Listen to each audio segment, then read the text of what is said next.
कई लोग ऐसे होते हैं जो बड़ी बड़ी बातें कह देते हैं, उनको पता नहीं कि ये खिलवाड़ नहीं है। ऐसा कर दूंगा, ऐसा कर दूंगा, ऐसा कर दूंगा, और किया कुछ नहीं, पहुंच गए नरक।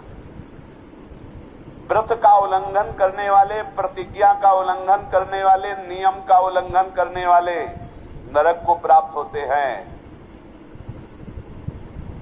मैं इतनी परिक्रमा करूंगा, मैं ऐसा करूं, कुछ भी नहीं। कोई नियम को ऐसे मत लो कि मैं ये करूंगा। ये प्रभु की इच्छा होगी, समय रहा, जीवन रहा तो हो जाएगा, नहीं रहा, आप सामय के मर गए तो। ये बात ध्यान रखिए, आगे चलकर मैं सन्यास लूंगा, विरक्त होके वृंदावन वास करो, नरक जाओगे अगर नहीं विरक्त हुए तो।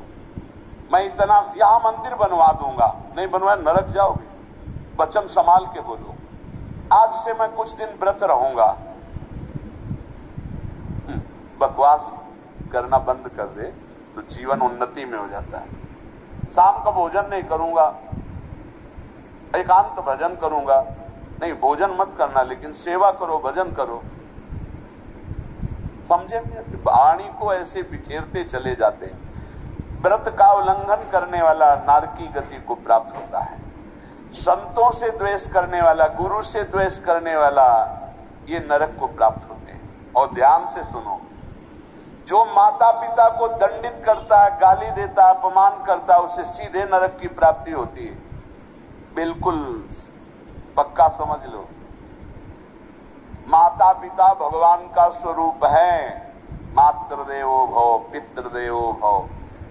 बिल्कुल बुद्धि खराब मत करो, कलयुग बुद्धि भ्रष्ट कर रहा है।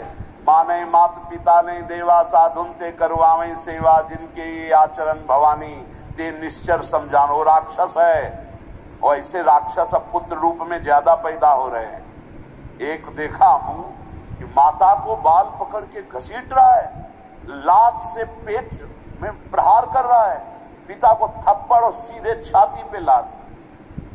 वाह, इस पुत्र की जानते हो क्या गति होगी? सीधे रो नरक। फिर वहां जो दंड मिलता है, वहां मरना तो है नहीं प्यारे, ना बेहोश हो सकते हो ना मर सकते हो, होश में रहकर दंड भोगना है। नरक की ये खासियत है।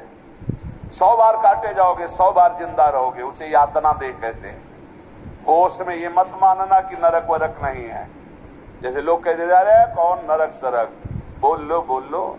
जब फंसते हो ना, बोले यही सब मिलता है, यही नहीं मिलता है। जब चोरी करोगे तो पहले घर से लेके थाने तक डंडा चलेगा, फिर थाने में स्पेशल पिटाई होगी, फिर कपड़े वपड़े संभाल के तुम्हारे हथकड़ी लगा के जज के सामने, फिर वहां तुम्हारी चोरी का न्याय होगा।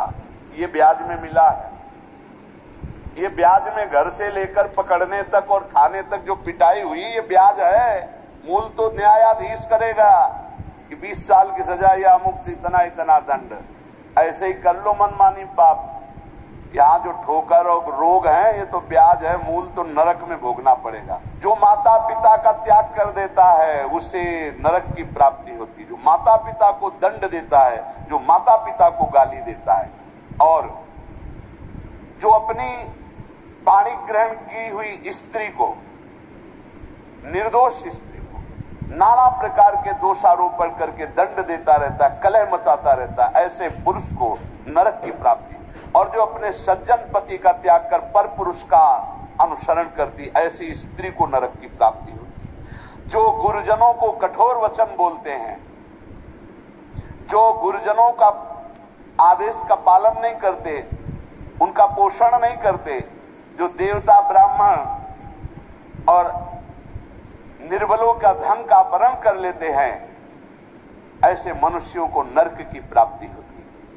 जो मदिरा पान करते हैं, सुन लीजिए, ये चे मद्यरता पापा द्वित कर्म रतास्तथा। हमारा शास्त्र कहता है भारतवासी हो, विदेशी नहीं हो तुम, इस भूमि में जन्मे हो, यदि मदिरा पियोगे तो नरक का रास्ता पक्का कर रहे हो। बोले इसमें तो कोई हिंसा नहीं, लेकिन शास्त्र निषेध है। ये च मद्यरता पापा द्वित कर्म रतास्तथा। जो जुआ खेलते हैं, मदिरा पीते हैं, और जो साधु वेश रख के पाखंड करते हैं, इनको सीधे नरक की प्राप्ति होती है। यहाँ जो वर्णन हो रहा है वो बीच में विश्राम नहीं, सीधे नरक। बिना रोक टोक के। जो माता पिता को दंड देते हैं, जो निर्बलों का धन अपहरण करते हैं, जो देवताओं का धन अपहरण करते, देव मंदिरों का, जो पापी मदिरा पीता है, जुआ खेलता है, जो पाखंड करता है साधु वेश में, इन सबको नरक की प्राप्ति होती है। ऐसा थोड़ी कि तुम साधु वेश रख लिए तो तुम चक्रवर्ती हो, जो चाहो सो कर सको, नहीं।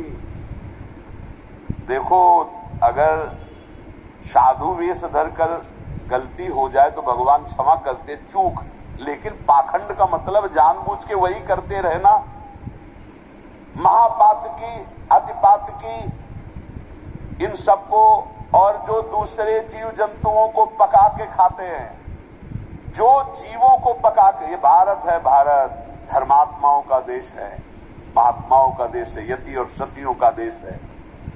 यहाँ एक कबूतर के लिए अपने शरीर को काट के तराजू पे रख दिया, ये वो राजाओं का देश है, वो प्रजा का देश है जो शरणागतों के लिए जीवन अर्पित कर दे। या जो जीव जंतुओं को पका के खाते हैं, भैया सुन लो, ये जो मांस मछली अंडा खाने वाले बोले और तो कुछ हम नहीं खाते, मछली खाते, तो मछली में जीव नहीं? बोले नहीं, पानी की तरोई है। हाँ हाँ, हमसे बोले एक तरोई जो होती है वो जमीन में छेलती है, ये पानी की तरोई है मछली, और पानी की तरोई है वो। बनोगे तुम भी पानी की तरोई, तैयार हो जाओ, फिर तुमको सीधे मिर्ची की तरह तल के कढ़ाई में जिंदा फिर खाएंगे। वो काल स्वरूप भगवान है। अर्जुन को दिखाया कि देखो भीष्म द्रोणाचार्य लौंग इलायची की तरह फंसे हमारी दाढ़ों में, होश में रहो, शास्त्र आज्ञा है।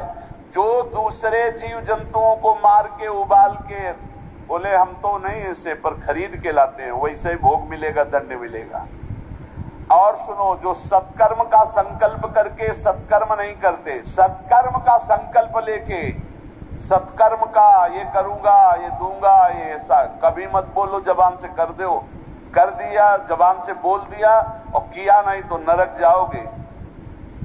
जो दूसरों को सदैव कष्ट ही देता रहता है, जो शास्त्र और धर्म के विरुद्ध चलता है, शास्त्र के अनुसार चलने वालों का उपहास करता है, जो दूसरे की जीविका छीन लेता है, जो द्वेषवश महामहिम गुरुजनों की निंदा में प्रवृत्त होता है, वे सब नरक जाते हैं। जो दाता दान दे रहा है और वो जाकर उसको भड़का के रोक देते हैं, नरक जाएंगे, दाता भी और भड़काने वाला भी। जो पाप कर्म के लिए प्रेरणा देता है, जो अनाथ उनको पीड़ा पहुंचाता है, इन भूतल पर ऐसे लोगों को नरक की प्राप्ति होती है और ये पाप उनको घोर दुख में, नरकों में ढकेलते हैं।